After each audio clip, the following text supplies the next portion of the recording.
Hi all. So ఇవాళ వీడియోలో wifi వల్ల మన క్యాన్సర్ రిస్క్ అనేది ఉంటుందా, ఏమైనా పెరుగుతుందా తెలుసుకుందాము. I'm doctor Naresh, consult medical oncologist, DM from AIIMS new Delhi. So ఈ మధ్యకాలంలో టెక్నాలజీ అనేది మనకు కామన్ అయిపోయింది మన డైలీ లైఫ్లో. సో అలాంటి టెక్నాలజీ వైఫై. సో వైఫై అనేది మనం వాడుతుంటాము రెగ్యులర్గా, లైక్ టీవీ కావచ్చు, మన ల్యాప్టాప్స్ కావచ్చు, ఇంకా మిగతా ఎలక్ట్రానిక్ డివైస్లో వాడుతుంటాము. సో ఇన్ఫ్యాక్ట్ మీరు ఈ వీడియో చూసినప్పుడు కూడా కొంతమంది వైఫై వాడుతుండొచ్చు.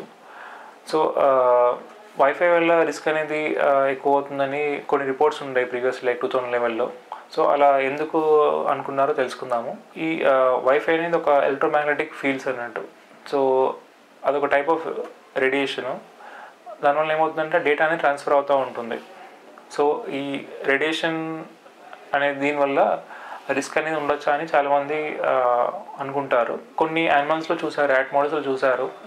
ఈ దీనివల్ల ఏమవుతుందంటే కొన్ని ఎంజైమ్స్ ఉంటాయి బాడీలో, వాటిని యాంటీ ఆక్సిడెంట్ అంటారు. అంటే మనకి ఫ్రీ రాడికల్స్ జనరల్గా వస్తూ ఉంటాయి శరీరంలో, వీటిని తగ్గిస్తుంది. సో ఆ ర్యాట్ మోడల్స్ ఏం చేస్తారంటే ఈ ఎంజైమ్స్ అనేది యాంటీ ఆక్సిడెంట్ ఎంజైమ్స్ బాగా తగ్గుతున్నాయి అన్నట్టు.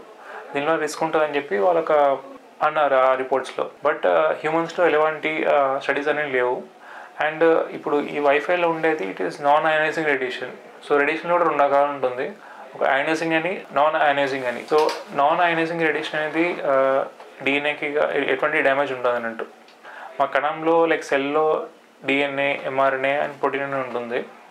సో ఈ నాన్ అయనైజింగ్ రేడియేషన్ వల్ల డిఎన్ఏ అనేది ఎఫెక్ట్ అవ్వదు. సో బేసికలీ క్యాన్సర్ అనేది ఎప్పుడు వస్తుందంటే లైక్ డిఎన్ఏ అనేది ఎఫెక్ట్ అయినాయి, లైక్ మ్యుటేషన్ రావడం వల్ల, దానివల్ల రిస్క్ అనేది ఎక్కువ ఉండే ఛాన్స్ ఉంటుంది. ఇంతకుముందు వచ్చిన రిపోర్ట్స్లో అలా అన్నారు, బట్ ఇప్పుడున్న ప్రస్తుతానికి ఎలాంటి ఎవిడెన్స్ లేదు. సో వైఫై అనేది క్యాన్సర్ రిస్క్ వస్తుందని ఎలాంటి ఎవిడెన్స్ లేదు. ఇంకోటి వైఫై అనేది విదిన్ సేఫ్టీ లిమిట్స్లో ఉంటుంది.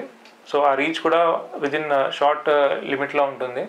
అండ్ ఇది చాలా స్ట్రిక్ట్గా రెగ్యులేట్ చేస్తున్నారు ఏవైతే బోర్డ్స్ ఉన్నాయో. సో టు కంక్లూడ్, వైఫై అనేది it is non ionizing radiation. So దీనివల్ల క్యాన్సర్ రిస్క్ వస్తుందని ఎలాంటి ఎవిడెన్స్ అనేది లేదు.